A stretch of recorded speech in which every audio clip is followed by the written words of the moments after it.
Photo 51. That's all it was called. A black and white X-ray image that looked like a blurry cross. But that photograph contained the secret of life itself, the structure of DNA, the woman who took it. Rosalind Franklin, a brilliant British chemist. The men who stole it and won the Nobel Prize? Watson and Crick.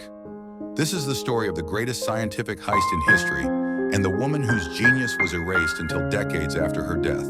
Born in London in 1920, Rosalind Franklin was a prodigy who knew by age 15 she wanted to be a scientist. Her father tried to stop her. He didn't think university was proper for women.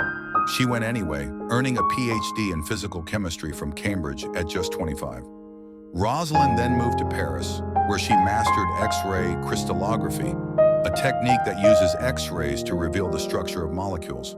She became one of the world's best. And in 1951, King's College London recruited her for one mission: photograph DNA. Rosalind set up her lab with precision that bordered on obsession. She spent months perfecting her technique, adjusting humidity levels, exposure times, angles.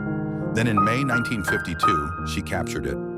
Photo 51. The image was stunning, a perfect X pattern that screamed Helix.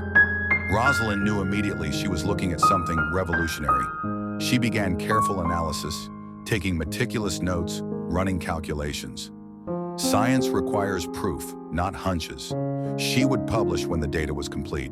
But Rosalind had a problem. Her colleague Maurice Wilkins despised her. He thought she was his assistant.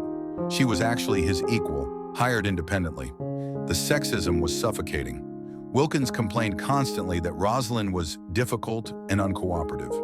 Translation: she refused to be submissive. The tension was so bad that Rosalind decided to leave King's College, and that's when Wilkins made his move. Without Rosalind's permission or knowledge, he showed Photo 51 to James Watson, an American scientist working on DNA with Francis Crick at Cambridge. The moment Watson saw Photo 51, he knew they'd struck gold. He and Crick had been struggling for months to build a model of DNA structure. Rosalind's photograph gave them everything they needed: the helix shape, the dimensions, the angle.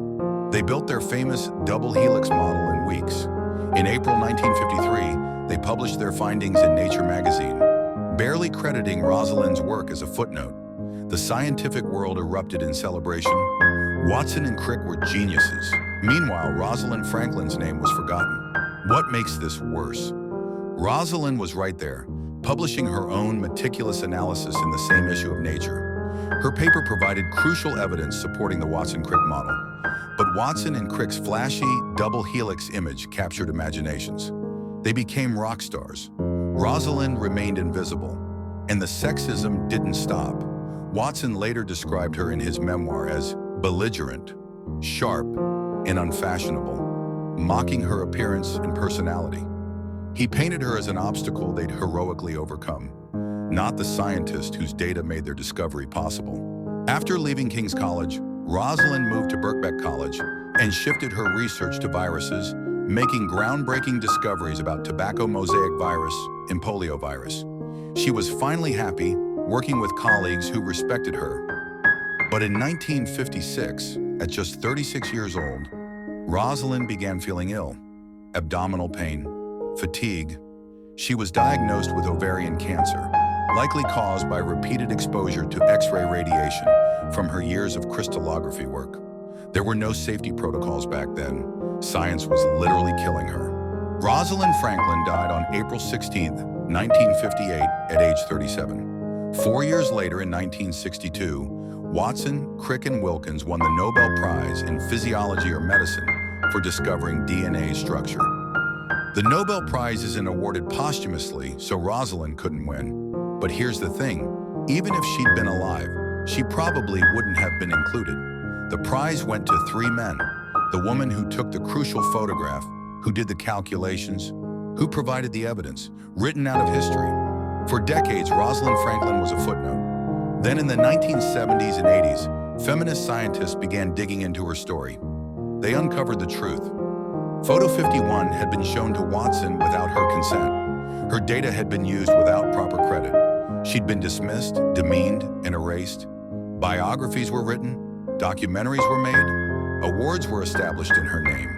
Today, Rosalind Franklin is recognized as one of the most important scientists of the 20th century, but it took 40 years after her death for the world to admit it. Why does Rosalind Franklin's story matter today? Because it's still happening. Women in STEM fields still face discrimination, have their work stolen, get passed over for credit and promotions. Studies show that papers with women's names are cited less, even when the research is identical to men's. The Matilda effect, named after suffragist Matilda Joslyn Gage, describes how women's scientific achievements are attributed to male colleagues. Rosalind Franklin's legacy isn't just about DNA, it's a warning. How many brilliant women are being erased right now? How many Photo 51s are being stolen as we speak? Her story demands we do better.